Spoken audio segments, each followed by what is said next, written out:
we're going to get these two slopes. So we got the slope SK1. And remember, this is actually going to be a nice segue for how I program the RK methods. But this S, what do y'all think the S stands for in my, I think it's always important to something that your variable names have some kind of meaning. And what do you think I mean by S? Okay, good guess. What else? What's another one? Ski down it. Slope. So if you look at the arc, I'm kind of retaining the, I don't say it's the best of both worlds, but if y'all read about the RK methods, you'll see Ks. And so if you read your Wikipedia article, what have you, it'll be like K1, K2. And that, to me, that doesn't say slope. That just, I don't know what that says. So I put an S in front of it, and it looks kind of like a Polish last name, like C1, whatever, but it's like SK1 is my slope, the K1, and my SK2 is my slope K2. Okay. So everything I do, I'm going to stick a scoop on the end of it, basically. All right. So anyway, the first slope is our F, just like we had, and our second slope, we did this Taylor series expansion for F. Right, we just expanded F in the first order Taylor series, just like we did. And what this code does in the maximas, I'll let y'all see this one first, it's kind of easier to understand, is that I've got equation 1, so I say this is actually stands for y at I plus 1a, meaning my first expression, and that's from the discrete form. And my second one is yi plus 1b, that's my second equation, and that's just the Taylor series, truncated after those quadratic terms. So what I do is I come up with this variable term by term, which pairs out the difference in those algebraically. And then Maxima's got all kinds of cool things, so I sort them and format term by term in terms of a polynomial and delta. And these, Maxima also has a cool co-ef command, so it pulls out the coefficients just like what we did, but it does it automatically. And it will give us 3 equations. So our equation A and B and C should be exactly the equations we had. And then we're going to verify Hoynes method this one particular case. So I will run this. Do you have any questions on that script?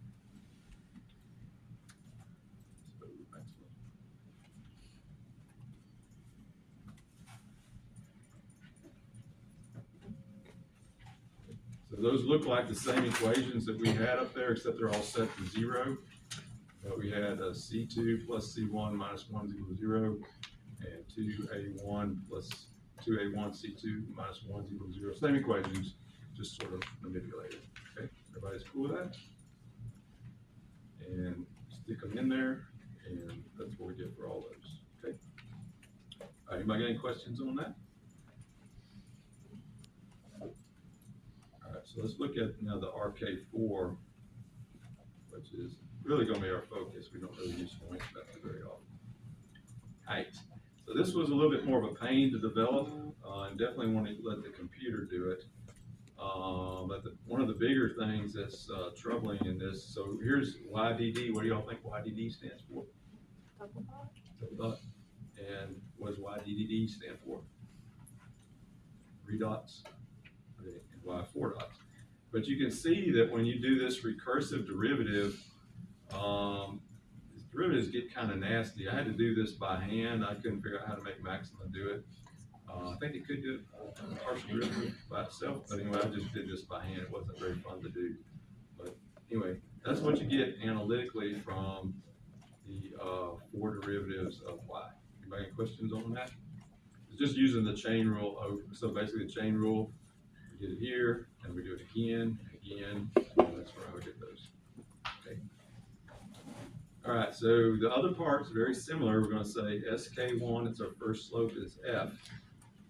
And we'll have a delta Y2. And again, in the RK methods, key here is that the dy's and the d, it's a big key actually, is that the dy's are linearly dependent on the dt's. So they're going to scale. So we got dy2 and the dt2. And we'll put this into the other Taylor series expansion for this is, so we did over there, we did the first order Taylor series expansion, and this right here is a 4th order Taylor series expansion. So these first 2 terms are what we had in Hoynes method, and And then the next term, the quadratic term, is this one from here out to here. And then we got a third, let's see, the next term. And this from the 1/6 coefficient, that part is all the fourth derivative part. Okay. So the error in that is proportional times delta t to the fifth. Okay. And so we've got the dy3 then, put that in there. And we got a sk3, this is our other slope in terms of dy's and the dt3's, and so on and so on. So all we've done right here is just repeatedly done that. Okay. All right, so here, this right here, this is the key. This is what y'all will be programming in this class. What I'll probably have y'all test on a quiz is this is the wide I plus 1, this is the wide I plus the delta times our 4 slope estimators. Now, in the points method, we had 2, and the only difference here is now we have 4. Okay. And here is the Taylor series expansion out to 4th order. So y1,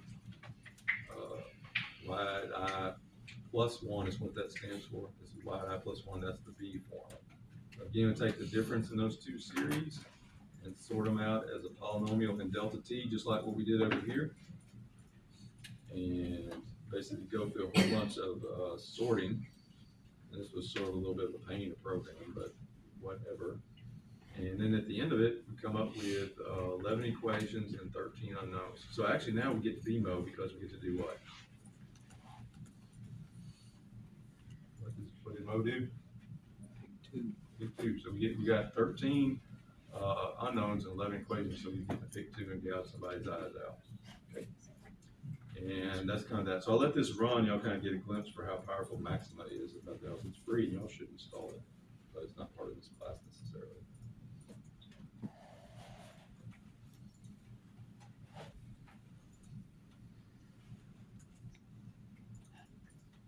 That's pretty. Now that you have appreciation, that's pretty smoking right there, right? So I got like a EQA. All these would be set equal to 0. So that's one equation. We had that C1 plus C2 minus 1 had to equal 0. And here we got all the C's always have to be 0. That all have to sum to 1. So that's standard. QB. So we got another equation in the A's and B's, etc.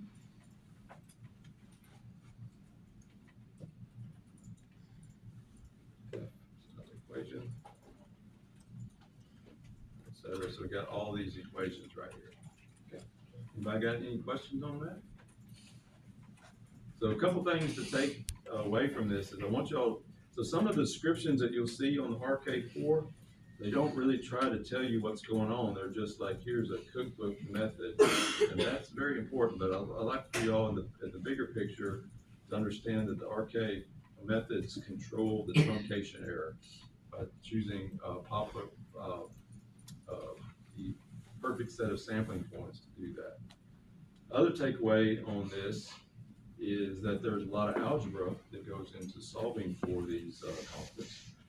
And the third take on this is to have an appreciation that our RK method is unique. Because we get to do what?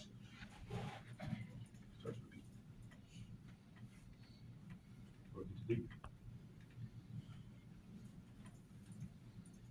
Pick some of the choices, right? So we get to pick those.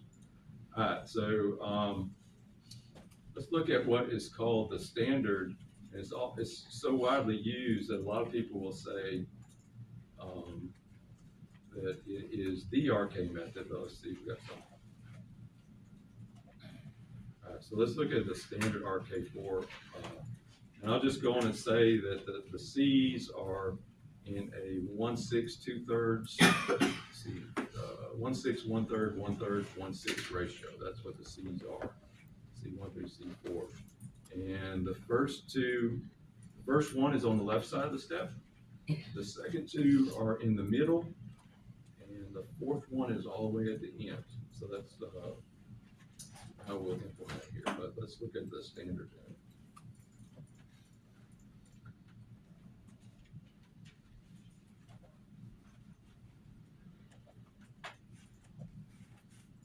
by standard, I just mean this puts in the standard set of coefficients here. I forgot to look at that. So anyway, EQA, all of them is equal to 0, EQD, whatever, they're all set to be equal to 0.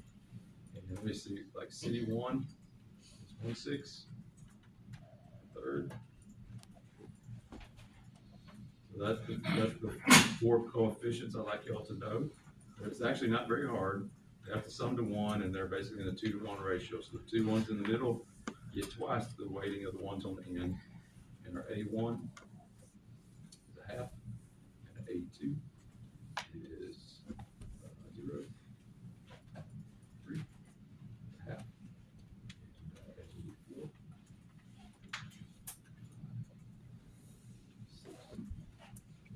6. Okay, so those are our A's. I'll show you how they look. And then our B's, half.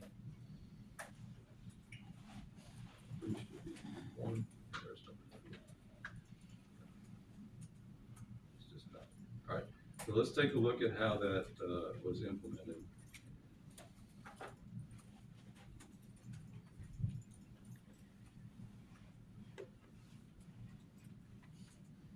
Okay. So here are the constants just plug right in here. So that V1 is half, half, and 1. So the first one is on the left side of the interval. So basically there's nothing. And then the C's are in the 1/6, 1/3, 1/3, 1/6. And the A's are at a half, then at another half, and then at a 1. So the general form, let's see, is A1, and if we take, basic idea is that dy3 is proportional to the other 2 ones. So it's basically A21 times the first slope plus A3 times the second slope, and then the, where's the dy4? Right there. It's basically proportional to the first slope, second slope, and third slope. Okay. All right, so that kind of paves the way for us to actually implement the RK4 algorithm. 4 method then. So let's see, we got in steps up here. Okay, so we do this, so we do okay. Step. Okay. And what I want to do then is put it in. Okay. And what I want to do then is kind of hit the RK4. I think it makes sense to break it down into. I mean, we could actually do it in terms of some nested loop structure. Y'all did nested loops in Python? Yes. About those? Okay. You could do a nested loop, but with the RK method, I almost like to just do cut and paste. Then, okay, just to kind of do that. Okay. All right. So what we need is some estimators, and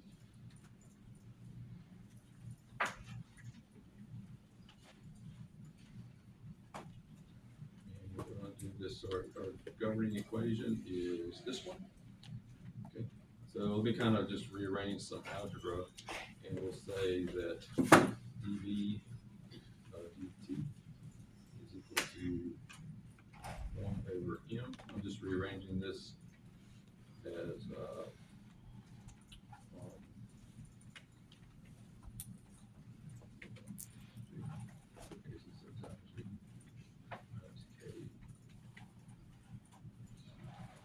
so that's an equation for dv dt, or that would be the v slope.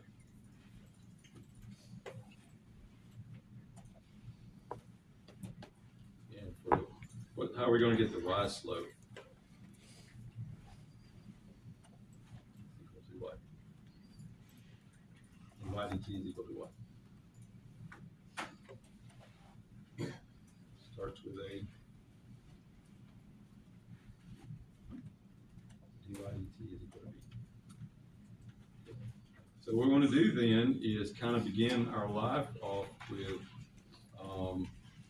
a set of steps. I'll say make a comment right here. We'll call this the first step.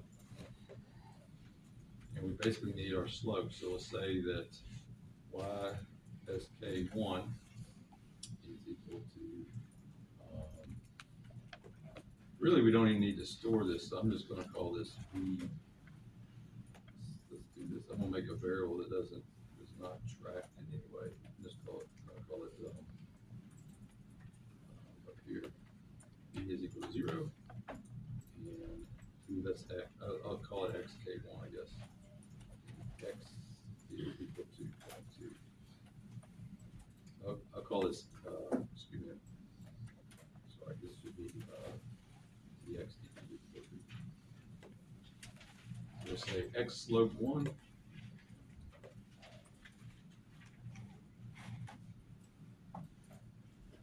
What is x slope 1 equal to? We're starting off. What's the slope of x? X is defined as what? Starts with v.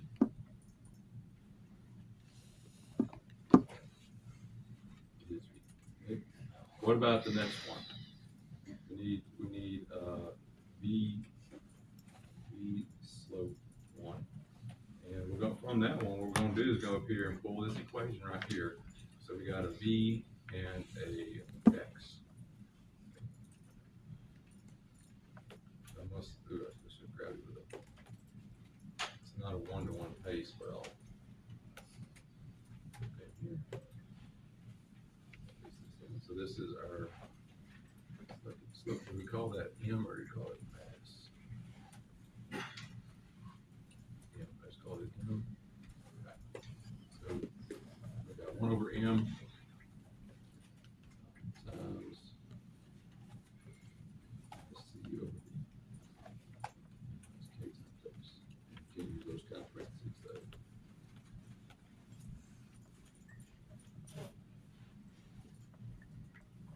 Okay. All right, so in the RK methods, what we need is, let's see, do we have t in here? This one is not, we don't really have any issue, but I'll just say t is equal to 0 just to get started. Okay. I do have a delta. So what I'm going to do is I'm going to say t dummy, and I'll call all these things dummies. So t dummy is going to be equal to t plus 0.5 times delta t.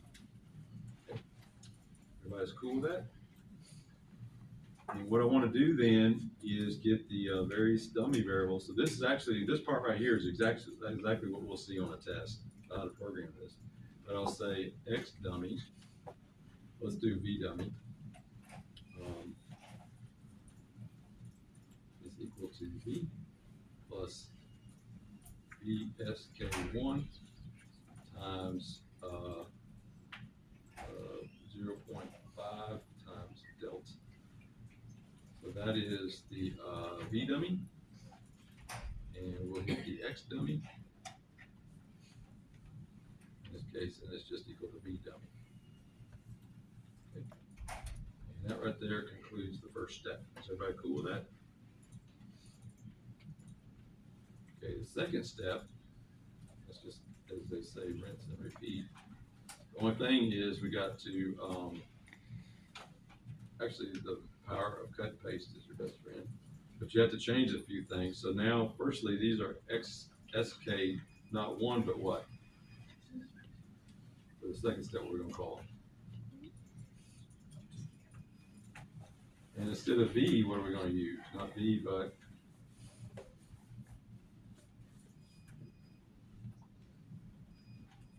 dummy.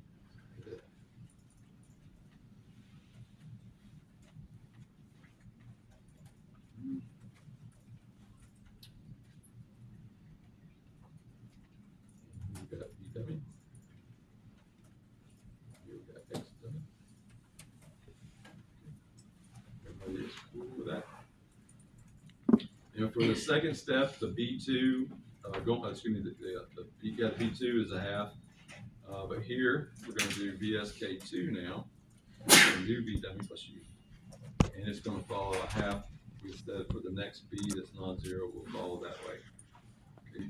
After the second step comes, for bonus points, what comes after the second step? The third step. So put in the third step. Now these are not going to be 2s, but they're going to be 3s. still X dummy. But now we're getting ready to go into the fourth and final step. So now this factor changes from 0.5 to 1, and we'll follow the slope as VSK.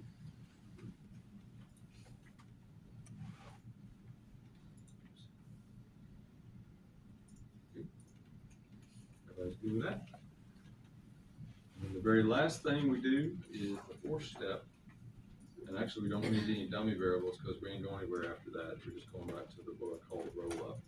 So the final step.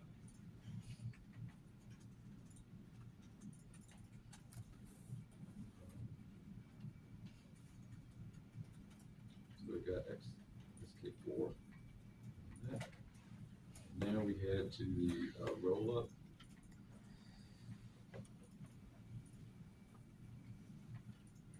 And that's where we're going to say that everything is incremented by the sum of these two. So say that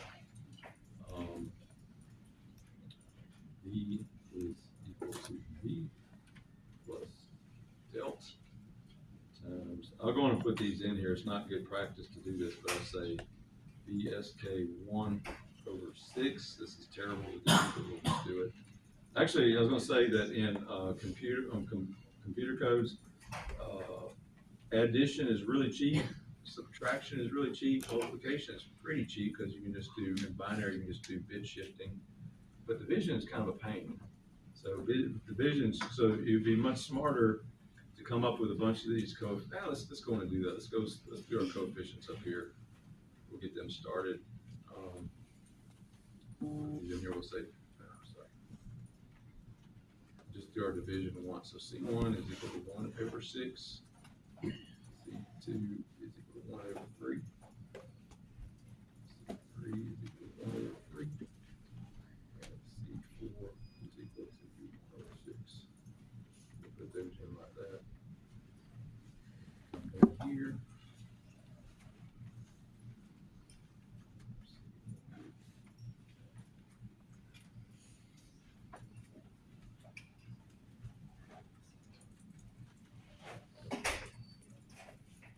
Then we got X.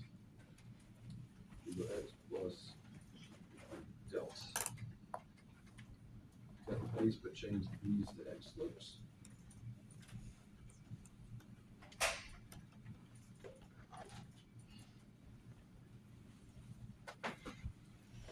And let's see. Could do a variable now. Let's get in. But let's get something that we can plot. And if this doesn't work, we'll take a look at it. Choose to. It might actually work out of the box. So let's see here. We've got our T plot's good. I'm gonna reuse that. The exact plot. I'm gonna call this, instead of V EM, I'm gonna call it VRK4. XRK4. We'll recycle those things right there.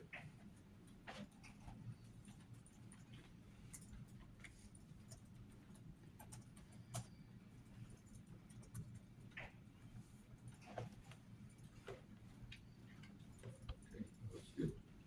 Yeah, so we'll hold on to these right here. So we'll say that also T is equal to T plus delta. You know, that would be the case if the function was an explicit function of time, but this one isn't, but it could handle that. If our forcing function was like sinusoidal, we need to mark it through time as well. So basically, at the end of the day, we got ERK4 of K is equal to V. We got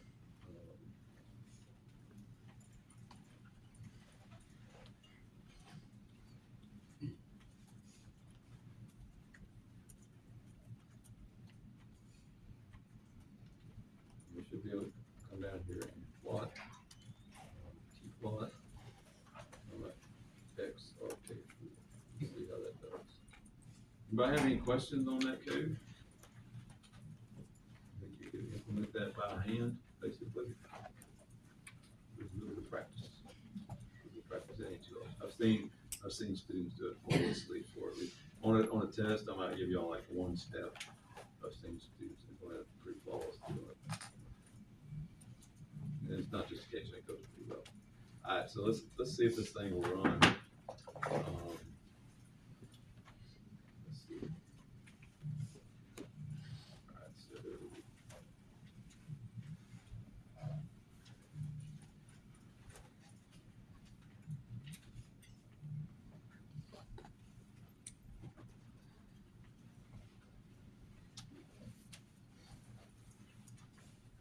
that's good.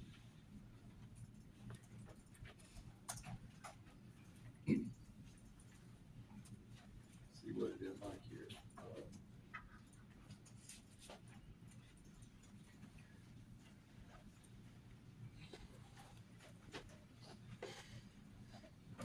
Oh, we didn't need to.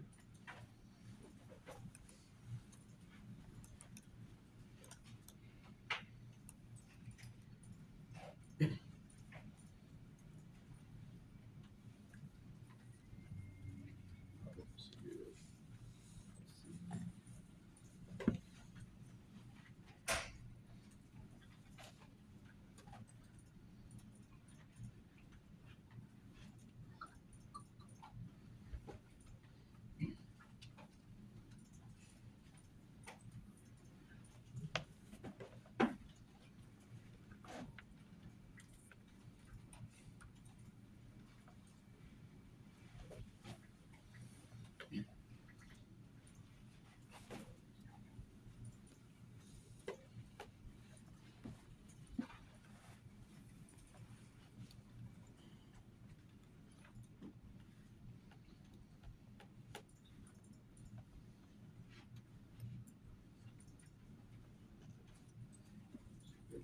Ooh, that was like.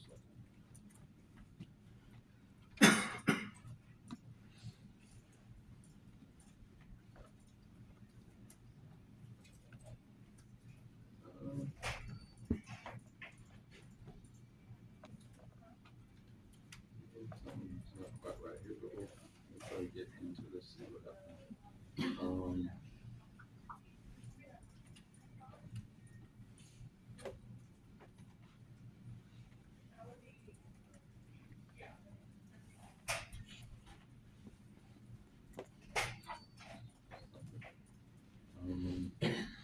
See, our time steps kind of like whack something, didn't go too well here. So let's see, T final is 8.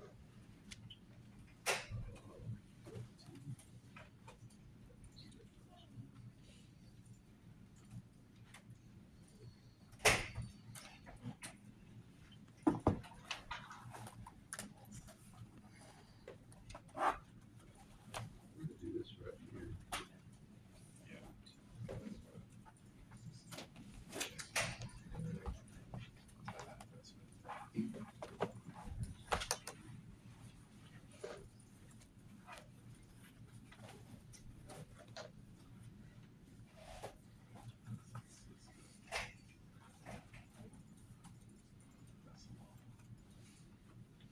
Clock goes up.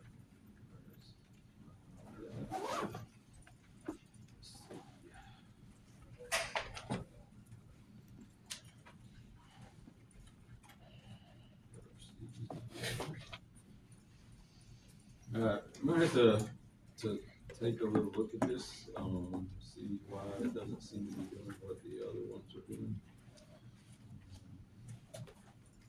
We'll run the T final out to like. Actually,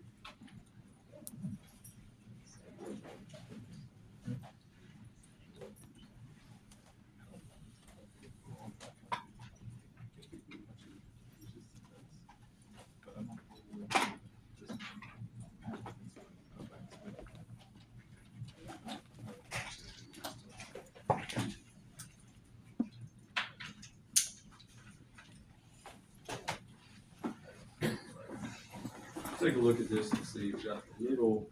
It should look like the other ones, and as I recall, they showed several periods of sine waves. So we're gonna have to figure out what's going on. Anybody have any questions on that stuff? It almost never works right out of the box the first time, so it's not necessarily phase.